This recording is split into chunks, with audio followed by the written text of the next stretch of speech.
Perhaps one of the most common things I hear that business owners want to achieve is standardization in the business. We want consistency, efficiency, ultimately to bring about scalability. And what scalability is that you have a few consistent inputs that bring a high level of output.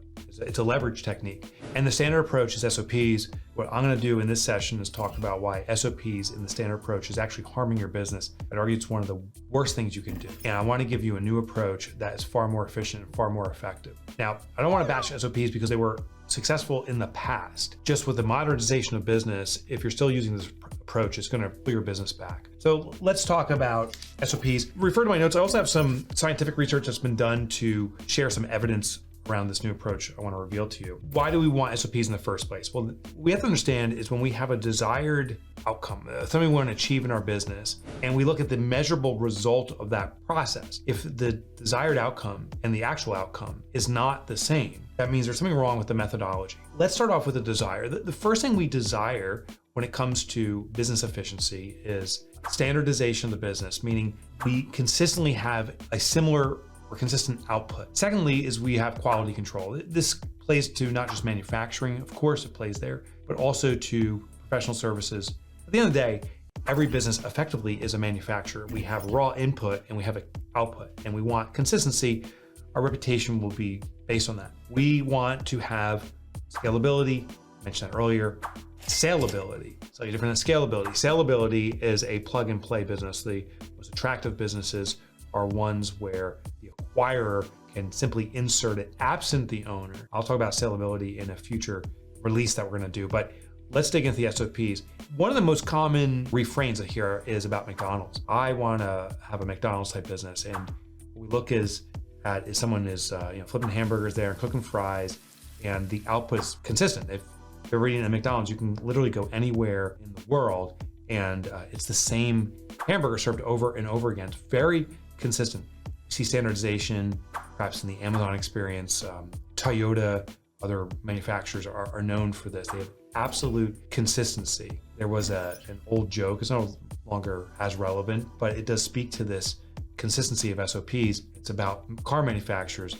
US car manufacturer, they put a door on the car during the process, and if it fits well enough, fine, that's good. In Germany, when they manufacture a car, they put a door on, and if it fits well enough, pick the next door until finally the door fits perfectly. But in Japan with Toyota, they pick a door, it fits the first time. Now, things have changed, but that was kind of historically accurate, and that points to the power of SOPs.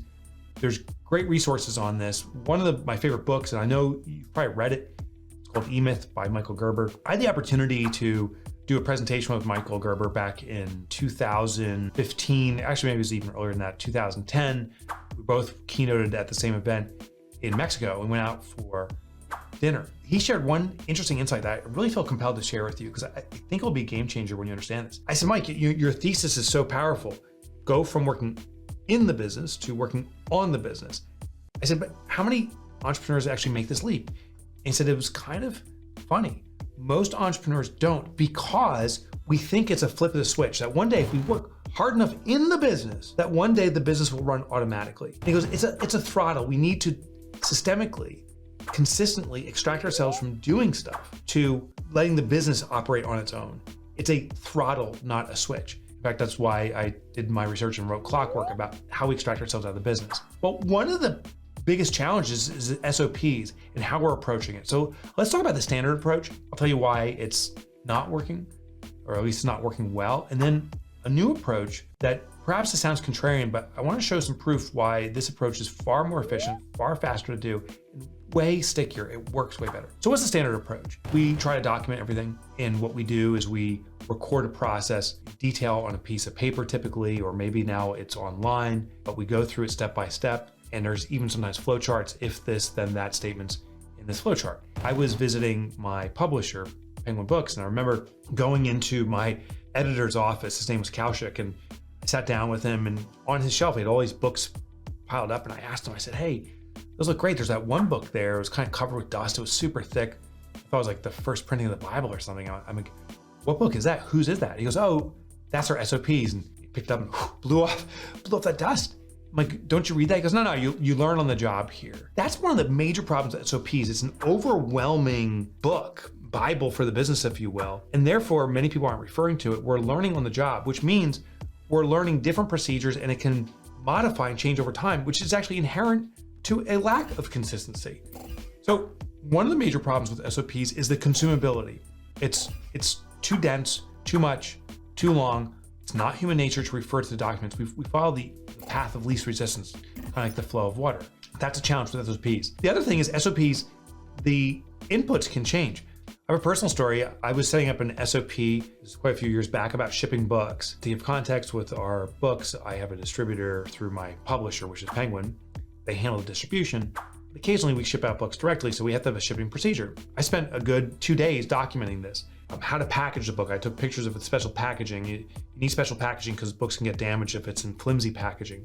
Corners can get bent up and so forth. How to ship through UPS. You have to process the order a certain way. Adhere the label, mail it out, tracking, confirm receipt, all that stuff. It took me quite a time to write this SOP, but at the end, I felt I had this pinnacle document. I put it down on Jackie's desk. She was my assistant at the time, and said, this is what we're gonna follow. And I felt that that was no longer my plate until she came back the next morning and said, oh, Mike, one problem with the SOP, what is it? UPS has changed this entire website. This isn't accurate anymore. And I'm like, oh my God, I had to redo it. So another challenge is these external dynamics, that you build an SOP that's contingent and dependent upon external parties. And if they change some of their componentry, it can overwhelm you. So SOPs, time consuming to create, they're overwhelming to consume, and they dynamically change. And that is the reason I think SOPs in the traditional sense are no longer of value to us. I want to introduce you to a new model, and this is what I call the capture process. It's simple, and I hope you find it profoundly simple. And there's an element to it though that you perhaps are not aware of, and yet it's the most important part. And that's where I want to put our emphasis today. So what's the process? The capture is whatever it is you're doing is to record it. Now there's three forms of input or operations in a business. Computer, and for most businesses, we spend the majority of our time there. Physical, it's the movement of something or someone or something, moving a box, for example, or some form of verbal communication, or explaining, telling someone something.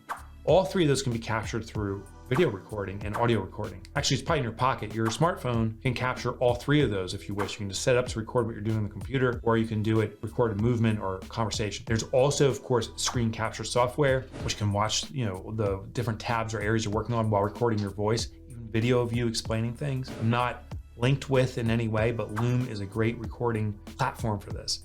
So maybe you want to consider Loom for some video recording and look into others too. So here's what we do is we record the process as we do it with a voiceover. This hopefully is an aha for you.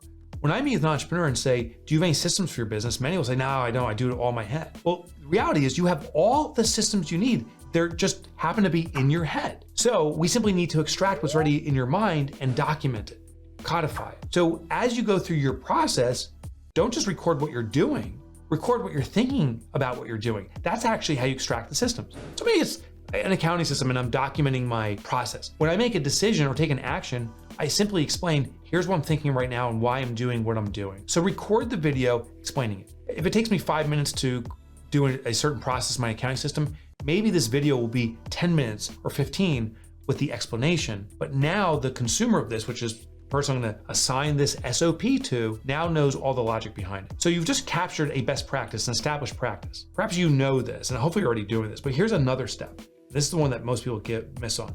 When you assign to the next person, have them follow this protocol, but within a near or short-term time period, have them record a video teaching the process, the same SOP with maybe they have their own variants. This is the reason why. Because the best student is always the teacher. An SOP, a new standard, is only transferred when the person is capable of teaching it because they know it inherently. This is rooted in a concept called the protege effect. A classic case study was documented in the journal called Science by Michalowicz in 2007. And what they studied was students who expected, and it's explained to, but were expected to teach what they learned, exhibited greater learning and greater understanding, greater recall of what they were about to experience or they experienced in learning because they were going to teach it. When there's a compulsion to teach, or in this case, when you're required to teach, you will learn it more deeply.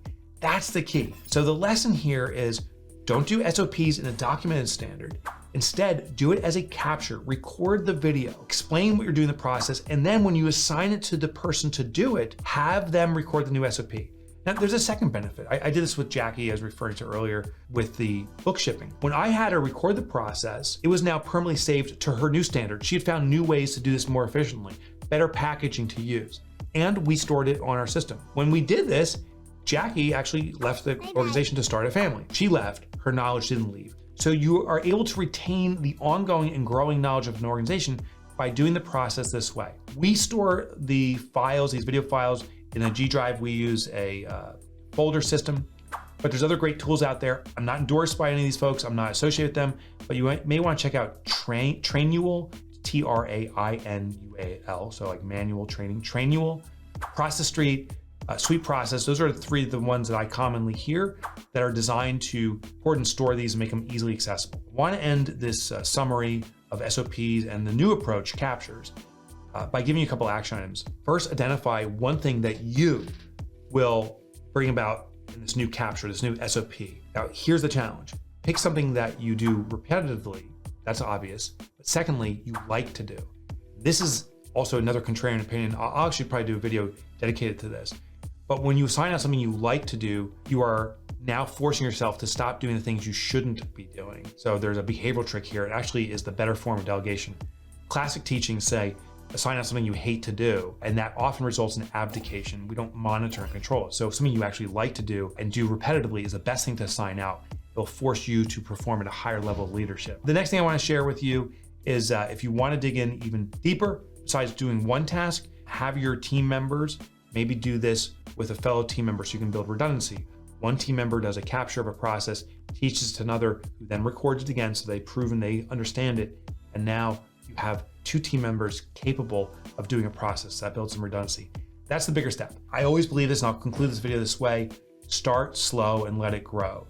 Hopefully you have a new perception, a new profound idea that you can deploy in your business, but do not know anything until you do something.